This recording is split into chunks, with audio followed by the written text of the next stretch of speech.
The way that I'm doing this currently, this is over. This is done.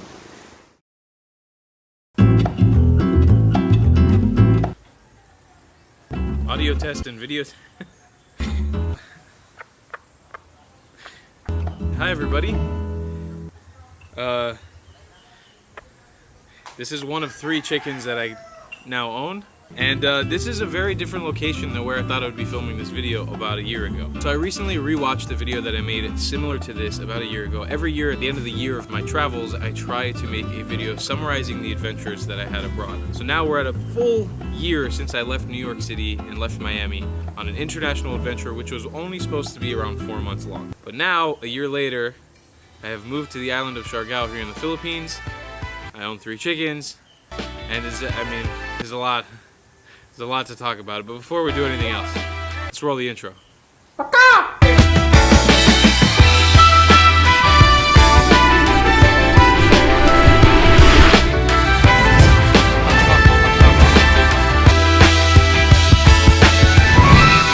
Okay, so I bet a lot of you guys have tons of questions as to what the heck is going on. And I'm gonna tell you guys everything, because the videos for the last year, literally for 1 full year, have been all over the place, and I've never had a chance to sit down and explain properly what has gone on and what is currently going on. This video is for the Philippines, for the Filipinos watching me, and really to everyone else. The way that I'm doing this currently, this is over. This is done. Now, for those of you guys who watched the version of this video I made last year, you'll know that that's absolute clickbait. Yes, 100%. I'm not gonna hide anything. You know, one of the things that I try to pride myself on as a creator is I don't beat around the bush.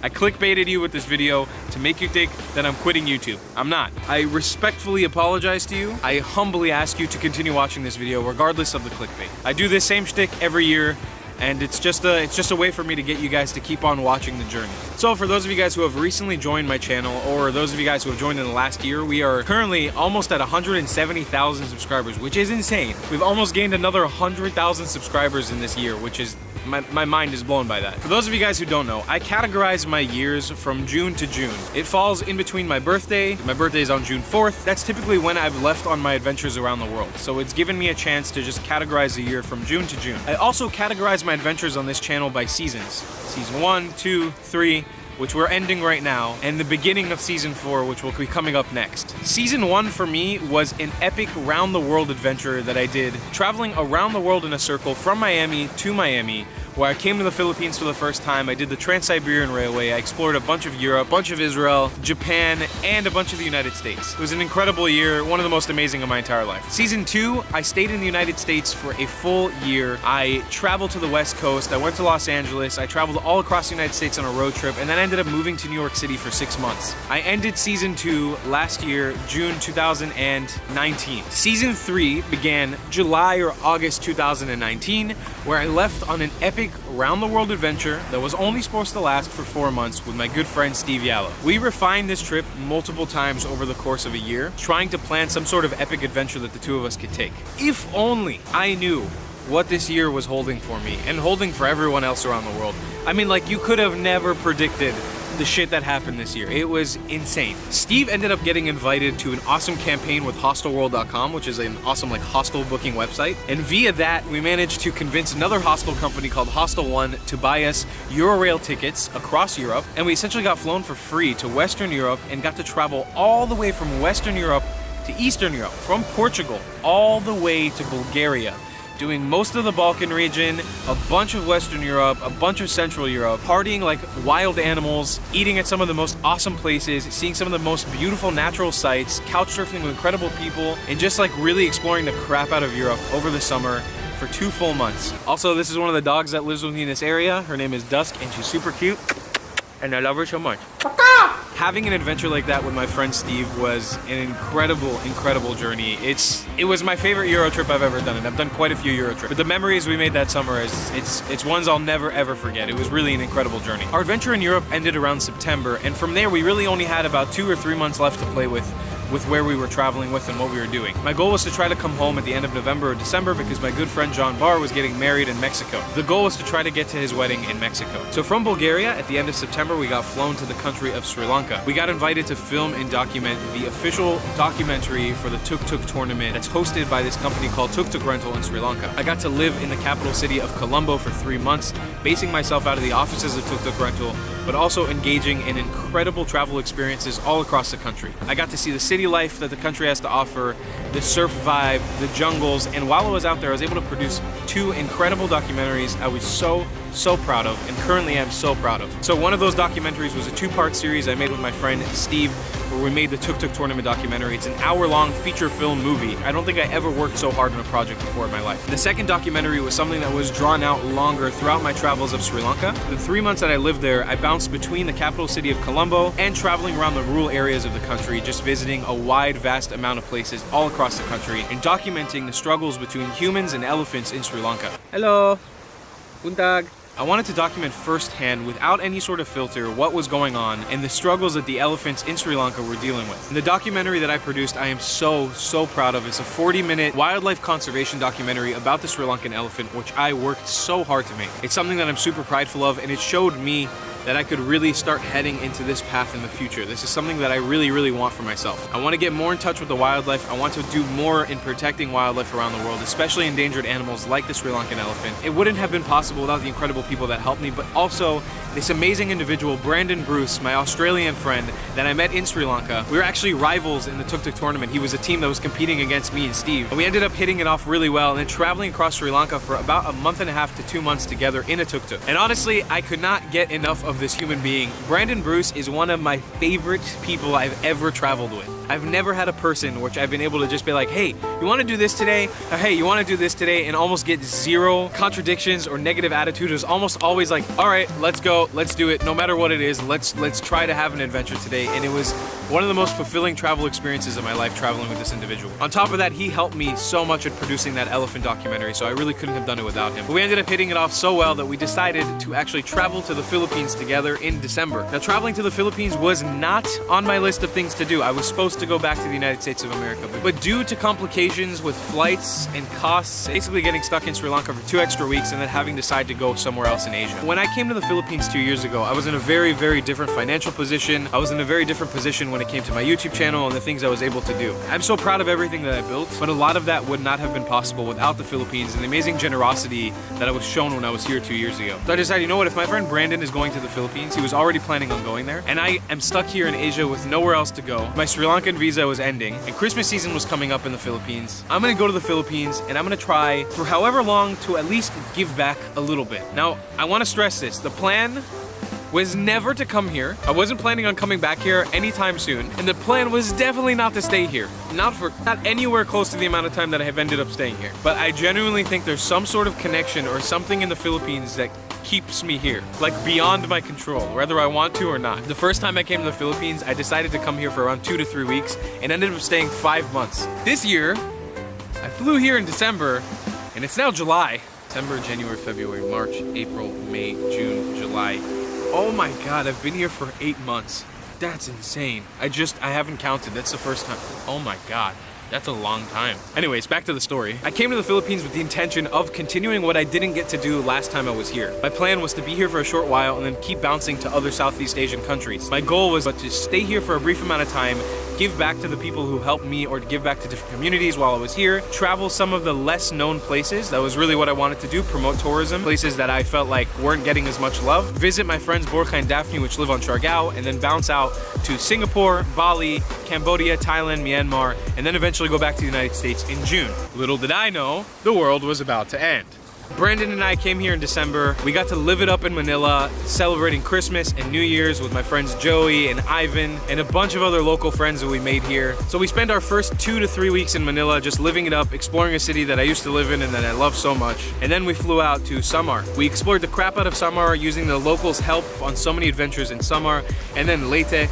And then we went to Sinulog in Cebu. I ended up splitting up from Brandon there and ended up traveling with my friends Eric and Allison to the island of Siargao. Eric and Allison are 2 friends of mine that I haven't seen in many years. I think it was like 2.5 years, from the time I last saw them. And them and Borja and Daphne are some of my closest friends that I consider around the world. They were some of the most formative to my travels early on, and getting to hang out with them here on the island of Siargao, and then actually being able to introduce them to Borja and Daphne, having them sit at a table together when I was here in January or February was an even more incredible experience. And people who I look up to so much, to sit down at a table together was just a mind-blowing experience. So after a little while here on the island of Siargao, I think it was almost a month that I spent here, the cases of the virus that's currently spreading around the world started spiking at a crazy rate. But the Philippines had not yet really been affected. There were only very few handfuls of cases in Manila at the time. The rest of the country was pretty much clean, but you know, Singapore and Indonesia were starting to ramp up cases. China was completely a mess. So I ended up deciding to stay here in the Philippines. With my decision to stay here in the Philippines, I decided I was going to explore more of the island of Mindanao to try to promote tourism to more places that deserve it. While I was trying to figure out how I would do that, my friend Borja had a multi-cab sitting around here. A multi-cab is sort of like a taxi, sort of jeepney-like vehicle here in the Philippines. So he had one sitting around and he said,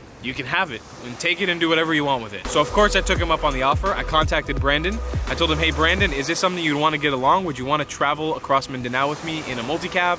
Of course, Brandon, being as awesome as he is, said yeah. He traveled all the way from Cebu to come meet me here, literally in the backyard that I'm sitting in right now in my friend's house here. We ended up painting the crap out of the multi-cab and taking it all the way down to Davao City in Mindanao. If you guys haven't watched this series, it's one of my favorite I've produced in the channel. We traveled to some of the most incredible places in this country on the island of Mindanao, which is riddled with controversy and sort of bad stigmas. And we just got to explore all these amazing little towns and barangays and natural sites. I ended up saying goodbye to Brandon for the final time in Davao City. He ended up flying to Vietnam and then back to Australia. And as cases started spiking up more and more in Davao, I figured it was time for me to get back to Siargao so I could hunker down and stay here with my friends and close family. But little did I know, nothing would go as planned. My multi-cab ended up breaking down in the city of Digos right outside of Gensan. So I ended up having to leave it there because I could not get it fixed in a normal amount of time, and ended up traveling to Gensan City, General Santos City in the southwest of Mindanao with a new travel partner I met in Davao named Jay, and we ended up traversing up from there to Cotabato City. And as we started going north and trying to make it to Cagayan de Oro and eventually to Siargao together, everything in the country started shutting down, and I ended up getting stranded in Cagayan de Oro for 2 months. When I tell you guys those 2 months were some of the worst, also some of the most incredible, also some of the most formative times in my life, I wouldn't be lying to you. Cagayan de Oro is really not a city I ever thought about. I mean, I knew I wanted to visit it once to go whitewater rafting there and go to Camiguin Island, which is off the coast of it, but it's not a place I ever thought I would spend a prolonged period of time in. I managed to get to Cagayan de Oro and get stuck there right as it went into lockdown, and while every other town and province and city went into lockdown around it. And that dragged out for 2 months, for over 60 days. And I was alone. I didn't know anybody in Cagayan de Oro.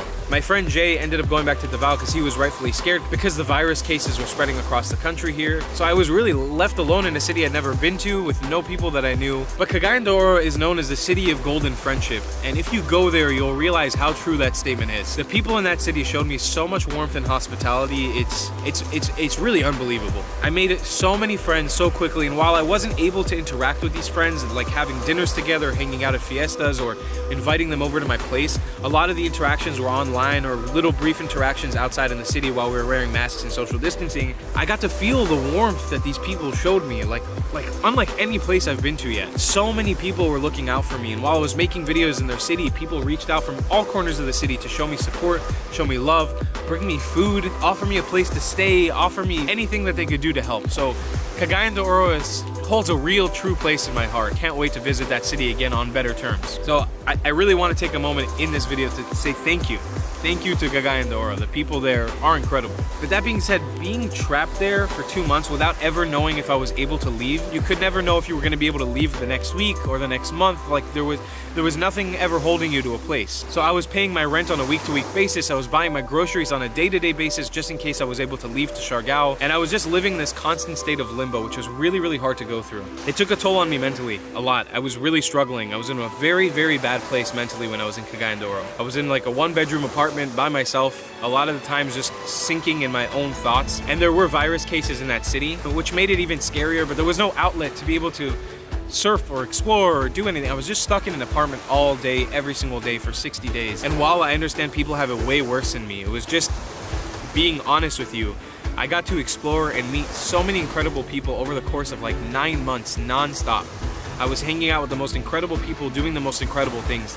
And then going from there to being locked into an apartment in a foreign city that I've never been to with no people that I knew was just a horrible, devastating feeling. Like, it weighed on me mentally so badly. But at one point while I was there, after 2 months, I got a notification from multiple people in the government that I was able to, you know, continue my travels to Siargao. And in that journey, I was able to produce another documentary that you guys absolutely loved. And so many of you guys have been finding this channel from that documentary, where I basically got trapped on the border of the province of Surigao del Norte and ended up sleeping in a nipa hut without a bed for 7 days. It was a crazy journey. But with all that being said, that's the summary. That's everything that pretty much happened in this last year. And now you're caught up to where I currently am. I'm here on the island of Siargao. This is an island I got to visit in the beginning of 2020 in January, when it was at its peak of tourism. There were tourists everywhere. This place was fully booked and fully packed. And now, sadly, it's a ghost town. When we talk about tourism, the remnants that are left are the few stranded individuals that are left on this island. I see an opportunity for me to be able to do good while I'm here and also improve myself. Flying back to the United States or even to Israel right now just seem like horrible options. I take so much risk on myself and to other people by flying back to the US or to Israel right now. I become a risk in spreading the virus, but also containing it and bringing it to other people or infecting myself. Staying put where I am right now seems like the best option. So with that, I'll be ending season 3 of the Traveling Clatt as we know it, and probably ending what this channel was as we know it. The state of international travel is not going back to the way it was anytime soon. And let's face it, the Philippines has become